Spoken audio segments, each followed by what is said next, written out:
Hello viewers, welcome to Bhavani కథల ప్రపంచం. మొదటిసారి నా ఛానల్ చూస్తున్న వారు సబ్స్క్రైబ్ చేసుకోవడం మర్చిపోవద్దు. సరే, కథలోకి వెళ్ళిపోదాం. ప్రీతమా నన్ను ప్రేమించు 19వ భాగం. బ్లూ జీన్స్, వైట్ టీషర్ట్ మీద రెడ్ హాఫ్ జాకెట్లో ఉన్న వైశాలి ఆఫీస్ పని మీద సిటీకి కాస్త దూరంగా ఉన్న ఒక కన్స్ట్రక్షన్ దగ్గరకు వెళ్ళి ఆ పని పూర్తి అయిపోగానే ఆఫీస్కి వెళ్ళడానికి స్కూటీని స్టార్ట్ చేసింది. అది స్టార్ట్ అవ్వలేదు. ఎన్నిసార్లు ప్రయత్నించినా అవ్వకపోవడంతో, ఏంటి మేడం, స్కూటీ ట్రబుల్ ఇచ్చిందా, లెట్ మీ ట్రై వన్స్ అని ఆమెతో ఉన్న సైట్ మేనేజర్ కూడా స్కూటీని స్టార్ట్ చేయడానికి ప్రయత్నించాడు. అయినా అది స్టార్ట్ అవ్వలేదు.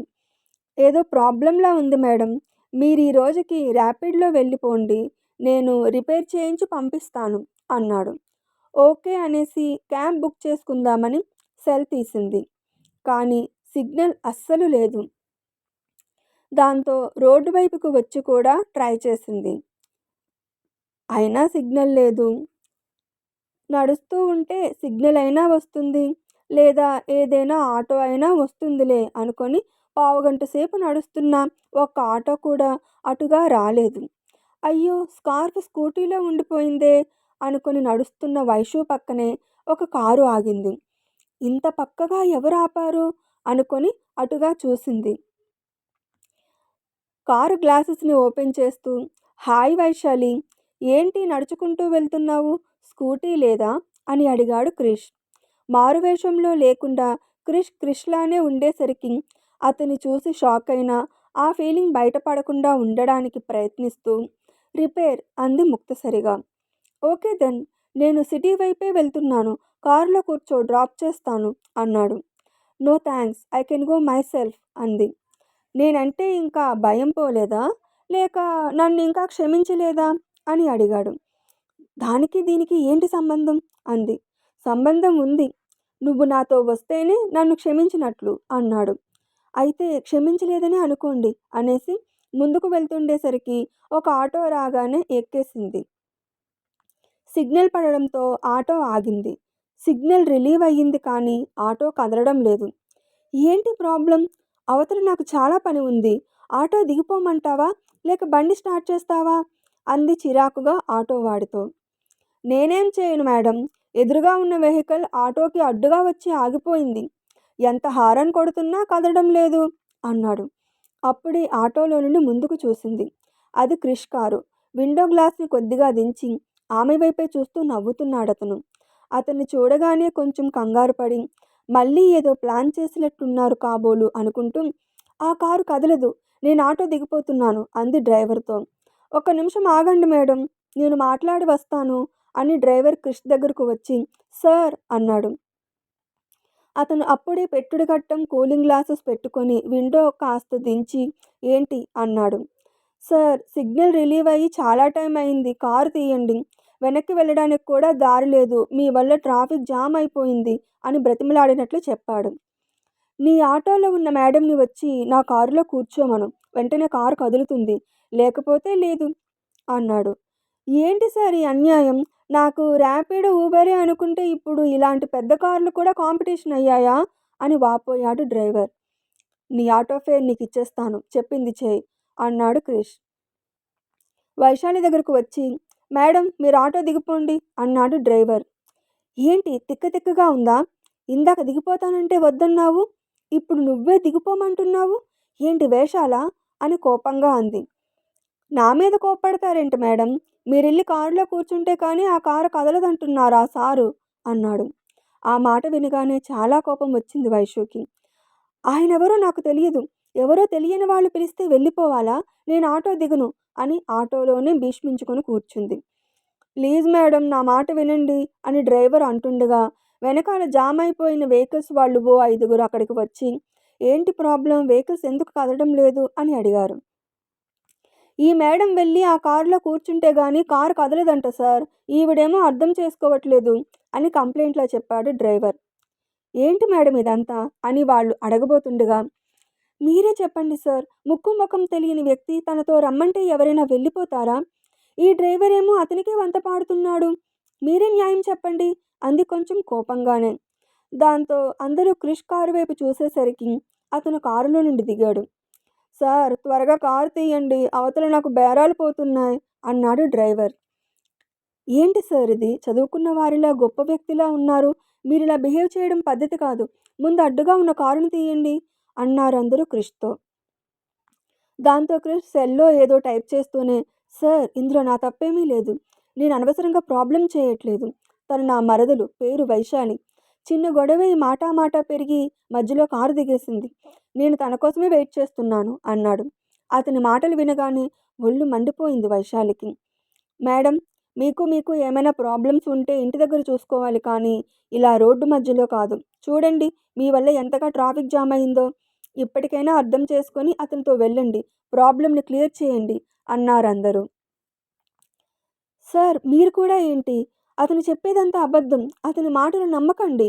అతనికి నాకు ఎటువంటి సంబంధం లేదు. నేనతని మరదలిని కాదు. అసలతను అని చెప్పబోతుండగా సిగ్నల్ అందడంతో ఆమె సెల్ మెసేజ్ వచ్చినట్లు శబ్దం చేసింది. హమ్మయ్య! సిగ్నల్ వచ్చింది. ఈ గొడవతో సంబంధం లేకుండా క్యాబ్ బుక్ చేసుకోవచ్చు అని ఆమె అనుకుంటుంటే, తర్వాత తీరుబడిగా వాళ్లతో అబద్ధం చెబుదువు. ముందు మెసేజ్ ఏంటో చూడు వైషు అన్నాడు క్రిష్. నిజంగా ఆమె తన మరదలే అని అందరూ నమ్మేలా. దాంతో సెల్లో మెసేజ్ చూసి ఓపెన్ చేసింది. నెక్స్ట్ డైలాగ్ చెప్పే ముందు ఒక్క క్షణం ఆలోచించుకో వైశాలి. నేను మారువేషంలో ఉన్న ఫిల్మ్ స్టార్ కృష్ణని అందరి ముందు చెప్పావనుకో, నాతో పాటు ఆటోమేటిక్గా నీ పేరు కూడా జతై రాష్ట్రమంతా మారుమోగిపోతుంది. ఎందుకంటే నేను మోస్ట్ వాంటెడ్ బ్యాచిలర్ని కదా. తర్వాత నీ ఇష్టం అని ఉన్న మెసేజ్ చూసి అతని వైపు కోపంగా చూస్తూ, సార్ నా మాట నమ్మండి అతను అని వైషు ఏదో చెప్పబోయింది. మేడం ప్లీజ్ మా సహనాన్ని పరీక్షించకండి. ఇప్పటికీ మీ వల్ల చాలా టైం వేస్ట్ అయ్యింది అని కఠినంగా అన్నారందరూ. ఇక చేసేది లేక మౌనంగా వెళ్ళి క్రిష్ కారులో కూర్చుంది Vaishali. Thank you so much sir, sorry for the trouble అని అందరికీ చెప్పేసి ఆటో వాడికి 2 500 నోట్లు ఇచ్చి కారులో కూర్చుని సీట్ బెల్ట్ అన్నాడు. పెట్టుకోకపోతే దానికోసం కూడా సీన్ క్రియేట్ చేస్తాడని అతని వంక చూడకుండానే కోపంగా ఉంటూనే బెల్ట్ పెట్టుకుంది. ఆమె ఎక్స్ప్రెషన్స్ చూసి నవ్వుకుంటూ కారును పోనిచ్చాడు. ఇదేదో నేను పిలవగానే వచ్చుంటే ఇంత సీన్ క్రియేట్ అయ్యుండేదా అని అడిగాడు. ఆమె మాట్లాడలేదు. ఎందుకంత కోపం? ఇప్పుడేం జరిగిందని అని అన్నాడు. అయినా ఆమె మాట్లాడలేదు. నీ నెంబర్ నాకెలా తెలిసిందని అడగాలనిపించట్లేదా అని అడిగాడు. మీలాంటి వారిని అలాంటి విషయాలు అడగడం అనవసరం అంది. మీలాంటి వాళ్ళు? వాట్ డు యు మీన్ అన్నాడు. మీరు ఏది ఊహించుకుంటే అది అంది చిరాకుగా. దానికి క్రిష్ ఏదో అనబోయాడు. అతని మాటలు వినిపించుకోకుండా కారు ఆపండి, నేను దిగాలి అంది. ఎందుకంత తొందర అన్నాడు. మీకు చెప్పాల్సిన అవసరం నాకు లేదు. అందరి ముందు ఏమీ అనలేకపోయాను.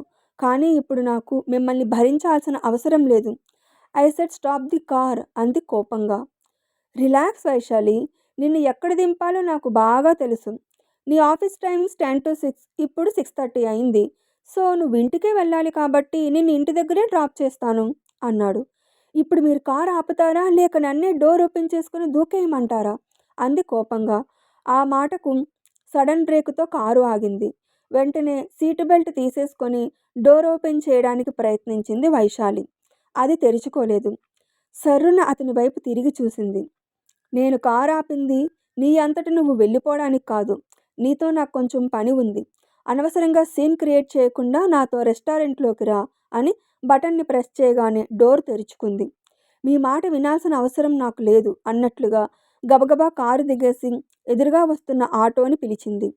క్రిష్ కారు దిగేసి వైషు దగ్గరకు వచ్చి ఆమె చేతిని పట్టుకున్నాడు. What are you doing? Leave my hand అంది విదిలించుకోవడానికి ప్రయత్నిస్తూ. నీకు స్మూత్గా చెప్తే అర్థం అవడం లేదు కదా అని ఆమెను పక్కనే ఉన్న రెస్టారెంట్లోకి తీసుకువెళ్తున్నాడు. మీ మాటలు వినాల్సిన అవసరం కానీ మీతో రావాల్సిన అవసరం కానీ నాకు లేదు. Please leave my hand otherwise I will shout అంది. అరు, ఎవరొద్దన్నారు? నేను కూడా ఈ గడ్డం తీసేస్తాను. అరిచి నిన్ను నువ్వే ఎస్టాబ్లిష్ చేసుకో అని ఒక టేబుల్ దగ్గర ఆమె చేతిని విడిచి కూర్చోమన్నాడు. అతని వైపు కోపంగా చూస్తూ కూర్చుంది. ఇంతలో బేరర్ రాగానే ఒక ఐస్ క్రీమ్, ఒక కాఫీ అన్నాడు. నాకు వద్దు అంది. నేను నిన్ను అడగలేదే అన్నాడు వెటకారంగా. బేరర్ వాటిని తీసుకురాగానే వైషు ముందు ఐస్ క్రీమ్ పెడుతూ హ్యావ్ ఇట్ అన్నాడు. అతని వైపు కోపంగా చూస్తూ గో టు హెల్ అంది.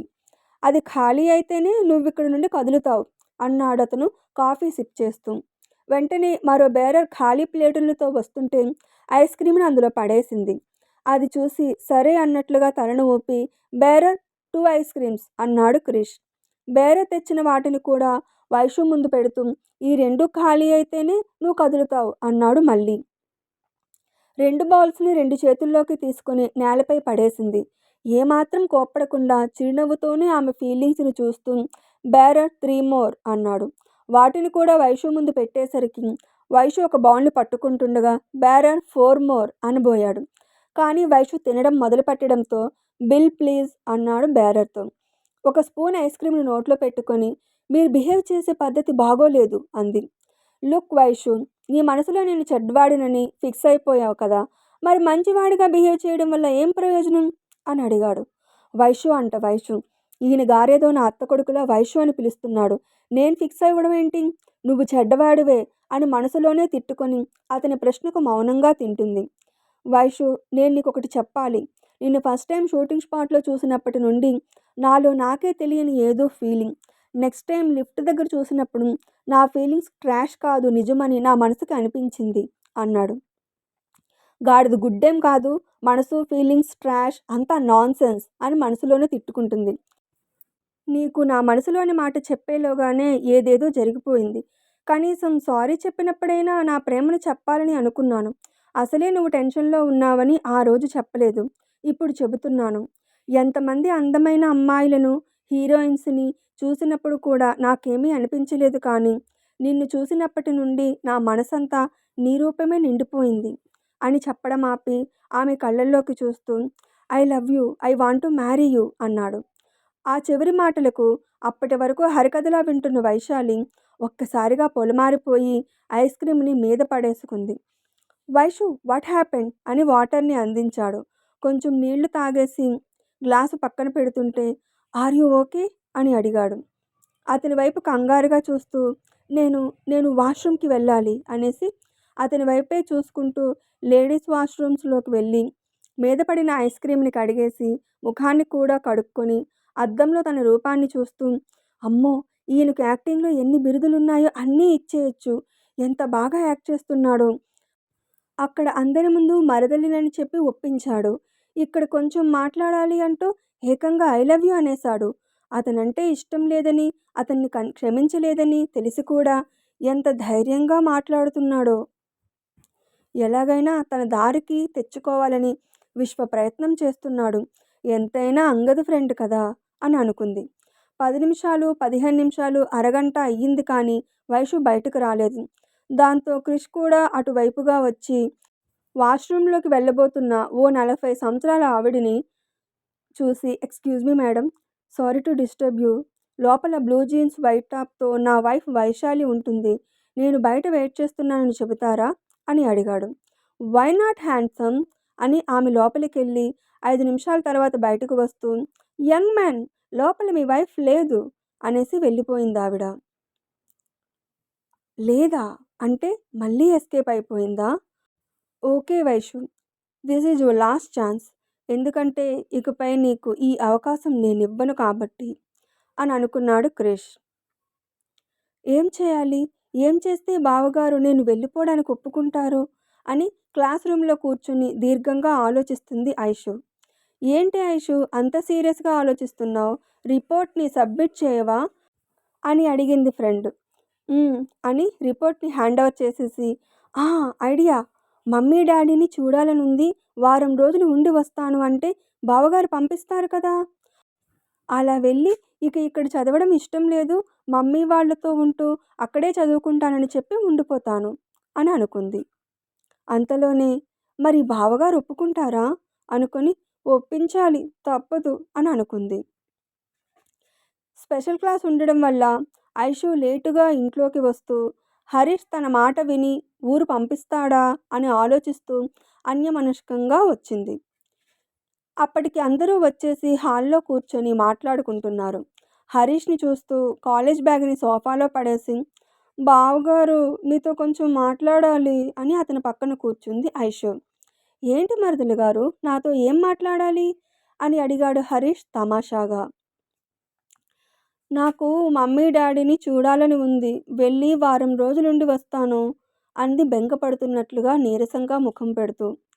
మేడ మీద తన రూమ్కి ఎదురుగా ఉన్న ఆర్చిని ఆనుకొని కాఫీ తాగుతూ హాల్లో ఉన్న ఐషుని అబ్జర్వ్ చేస్తున్నాడు కిషన్.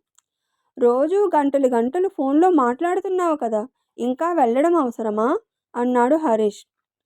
ఫోన్లో మాట్లాడడానికి డైరెక్ట్గా చూడ్డానికి తేడా ఉంది కదా బావగారు అంది. అలాగా, నాకు తెలియదే అన్నాడు హరీష్ వెటకారంగా. ఆ మాటకు అక్కడున్న అందరూ నవ్వుతుండడంతో వాళ్ళ నవ్వులు పట్టించుకోకుండా బావగారు ప్లీజ్ అంది మళ్ళీ.